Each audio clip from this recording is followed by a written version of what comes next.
پر وہ استدلال کرتا ہے کہ یہاں کمزور پڑ گئے ہوں گے، یہاں یہ مسئلہ ہو گیا ہوگا۔ وہ کسی نے کہا تھا کہ جانے کس عمر میں جائے گی یہ عادت میری، روٹھنا اس سے تو اوروں سے الجھتے پھرنا۔ کئی دفعہ یوں بھی ہوتا ہے۔ تو ہمارے ہاں افکار میں اگر حسن رہے، تازگی رہے، خوبصورتی رہے۔ اب بھی کچھ لوگ ایسے ہیں جو اعتدال کا رستہ چھوڑ جاتے ہیں۔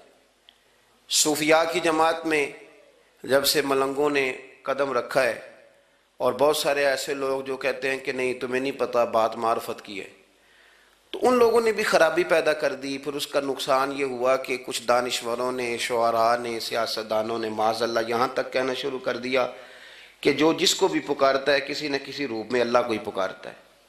افکار میلے کر دیے۔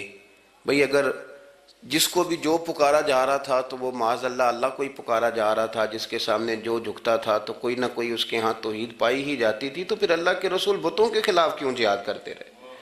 پھر لا الہ الا اللہ کا کیا معنی ہوا؟ تو ایک تو وہ طبقہ آیا، پھر ایک الحاد اور بے دینی کا رویہ کچھ لوگوں نے یہ بھی اختیار کیا کہ معاذ اللہ انہوں نے مسبب الاسباب کی بجائے لوگوں کو اسباب پر زیادہ توکل کرنے کا معاذ اللہ درس دیا۔ دعاؤں سے کام نہیں چلتا، خالی نعروں سے بات نہیں بنتی۔ اس کو یہاں تک لے گئے کہ اگر آج انہیں حضور کا کوئی معجزہ بتایا جائے، کسی کرامت کی بات کی جائے، اللہ تبارک و تعالیٰ کی طرف سے عطا کردہ کسی انہونی ایسی بات میں جس میں خالصتاً قدرت الہی کا دخل ہو، تو ان لوگوں کے لیے ماننا مشکل ہو جاتا ہے، کیونکہ انہوں نے زور ہی اس بات پہ دے دیا ہے۔ تو ان سارے رویوں کے اندر ہمیں پھر پلٹ کر انہی تعلیمات کی طرف توجہ کرنی ہوگی جو مدینے والے محبوب نے ہمیں عطا فرمائی، جو حضور نے عقائد اور نظریات کا حسن ہمیں عطا فرمایا۔ یہ میرا دور گھبرائے ہوئے لوگوں کا دور ہے، پریشان لوگوں کا دور ہے۔ ڈپریشن کے مریضوں کی تعداد 65% تک پہنچ گئی ہے۔ اس قدر زیادہ لوگ ڈرے ہوئے، پتہ نہیں کیا ہوگا۔ جو غریب ہو گیا وہ جانتا ہے شاید کبھی بھی میرا ہاتھ نہیں پڑے گا، جو بیمار ہو گیا وہ سمجھتا ہے کہ شاید کبھی تندرست نہیں ہوگا۔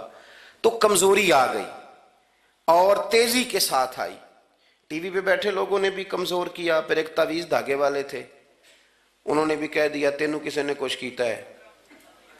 او بھئی کنے کیتا ہے؟ کہندا ہے مینوں حکم ہی نہیں، مینوں تے شرارت دا حکم سی وہ میں کر چھڑی، تینوں کسی نے کچھ ہے۔ اب تو سوچتا رہ، جتنے تیرے دشمن ہیں تو ان کی لسٹ بنا لے۔ تو شرارتیں ہوئیں، لوگ کمزور ہوئے، افکار کے اندر کمزوری آئی۔ رسول کریم صلی اللہ علیہ وسلم لوگوں کو طاقتور کرتے، توکل